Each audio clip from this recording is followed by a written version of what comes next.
il est clair que moi j'étais très solidaire des agriculteurs de la plaine de Passy, parce que il n'est pas concevable de se voir enlever ces terrains euh, pour une activité qui va complètement annuler, si vous voulez, l'avenir de ces exploitations.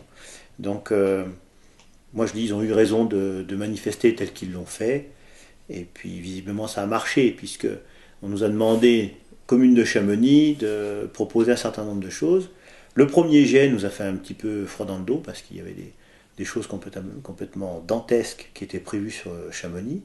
Le fait qu'il y ait quelques disciplines un peu plus décentralisées, notamment sur Annecy, ramenait à une taille plus viable, notamment le village olympique, son emplacement qui était très gourmand en hectares.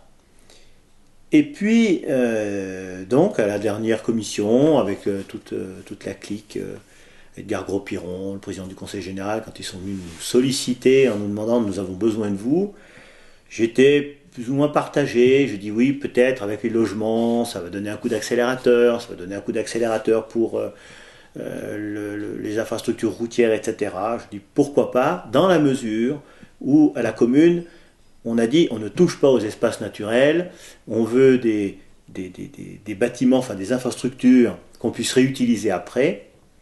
Il y avait quelques phrases qui m'ont fait un peu sursauter, parce que là où c'est prévu d'être placé, c'est-à-dire aux abords de la gare de départ de l'Aiguille du Midi, il y a une dalle en béton sur des piliers pour pouvoir mettre les voitures en dessous, dessus une partie du village olympique, et ça se rapproche des couloirs du CRI notamment, la zone de débordement torrentiel du couloir de Blétière.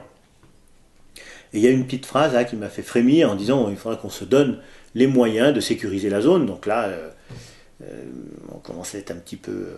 Puis finalement, pour pas dire de dénoter dans l'avis général, de dire nous on veut pas empêcher une candidature, bon, on s'est dit ok, on part sur ce projet. Et puis la semaine dernière, dans le Dauphiné, pour ne pas le citer, il y avait l'article sur la visite de M. Montiel, président du conseil général, à la commune de Passy, pour essayer de voir un peu comment on pourrait mettre cette fameuse patinoire. Au Moudam, on ne sait pas. Et puis un article aussi sur l'abattoir de Megève. Alors le lien entre les deux, c'est lequel?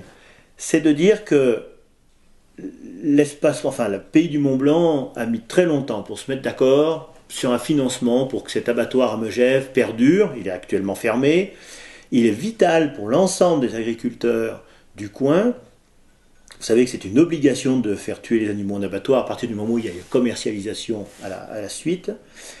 Donc un plan de financement très âprement discuté par les uns et par les autres, un recensement très pointu par la Chambre d'agriculture, et bien sûr une participation de l'État sur laquelle on comptait. Et là, dans cet article, il est dit que lors de la dernière visite à la sous-préfecture, finalement l'État se désengage pour partie du financement, et que c'est un petit peu retour à la case départ, où il faut de nouveau rediscuter, etc. Donc on met en péril de nouveau l'ouverture de cet abattoir. Et de l'autre côté, l'article où M. Montiel dit voilà, l'emplacement, grosso modo, à Passy va coûter entre 5 et 6 millions d'euros, certes, mais la petite phrase qui est derrière en disant de toute façon, c'est rien, ça par contre, ça m'a fait bondir. Parce que d'un côté, il y a un désengagement de l'État pour des choses qui sont vitales pour la survie de certaines exploitations, voire même de la totalité. On parle de développement durable, on dit écoutez, il faut que vous fassiez des efforts les agriculteurs pour faire des circuits courts, adaptez-vous à la qualité des touristes qui viennent dans notre vallée, proposez des produits du terroir, etc., maintenez votre identité locale, etc. Et de l'autre côté, on va pas employer le terme gaspiller, mais je dis que c'est vraiment très malvenu d'avoir dit c'est pas grand chose 5 millions d'euros. Avec 5 millions d'euros, on en fait des choses. Alors, ok, certains me diront ça va donner un coup d'accélérateur pour les logements sociaux. Mais bonté divine, à la mairie de Chamonix, je crois qu'on a embringué un certain nombre de dossiers, que ce soit les logements avec l'acquisition du centre Jean Franco, que ce soit le parking du Grépon pour stocker les véhicules, tout ça c'est déjà tout dans les tuyaux. Et il me semble qu'on n'a peut-être pas besoin des Jeux Olympiques pour avoir ce coup d'accélérateur. Donc, ces deux articles dans le Dauphiné, là, moi, ils m'ont fait bondir. Et ben maintenant, moi, je le dis, franchement, je suis contre les Jeux Olympiques dans la vallée de Chamonix. Parce que je pense qu'on a... D'abord, ça a été fait trop vite. Le train est allé trop vite. Il aurait dû s'arrêter bien en amont. Euh, Quand quelqu'un a émis l'idée de faire les Jeux Olympiques en Haute-Savoie, je pense qu'il n'a pas pris toutes les précautions avant d'annoncer, d'étudier les sites, de proposer quelque chose de valable qui aurait eu l'assentiment de tout le monde. Voilà. Alors maintenant, on se retrouve dans une situation qui est un peu particulière, c'est que d'un côté, on a un conseil municipal qui n'ose pas dire ou qui le dit tièdement écoutez, moi les Jeux Olympiques, c'est un peu ça va être un petit peu la galère pour nous, mais on n'ose pas trop le dire parce qu'on va peut-être avoir besoin, dans les futurs montages financiers, de l'accord des uns et des autres. Quand on connaît l'espèce humaine et les rancœurs que ça peut, qui peuvent survenir, plus vous mettez une petite pointe de politique là-dedans, on risque peut-être de se prendre encore un retour de manivelle si on leur dit écoutez, nous, on n'a pas besoin de vous, on ne veut pas les Jeux Olympiques. Puis quelque part, on se sent quand même concerné, nous sommes des élus. On dit on a besoin de vous, ok, mais pas à n'importe quel prix. Ça, Éric Fournier, il l'a dit. C'est une très bonne chose, telle que ça a été fait. Cette motion qu'on a votée au conseil municipal, c'est très bien aussi. Mais moi, je dis qu'on part dans quelque chose dont l'avenir est vraiment incertain et j'ai peur qu'on fasse comme tout le reste.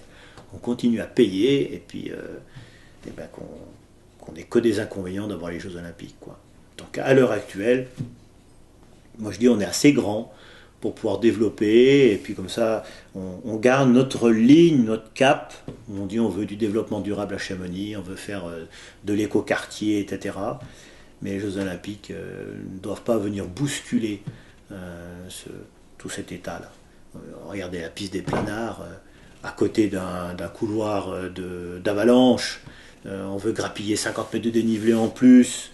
Mais comment on va faire pour sécuriser tout ça pendant toutes ces années? Est-ce qu'on va remettre encore des dispositifs de sécurisation là dans l'embéton? Qu'est-ce qu'on va mettre? On va mettre quoi? Des gazex au plan des aiguilles, les avoir au-dessus de nos têtes, les en train d'exploser comme on entend parfois en plein hiver.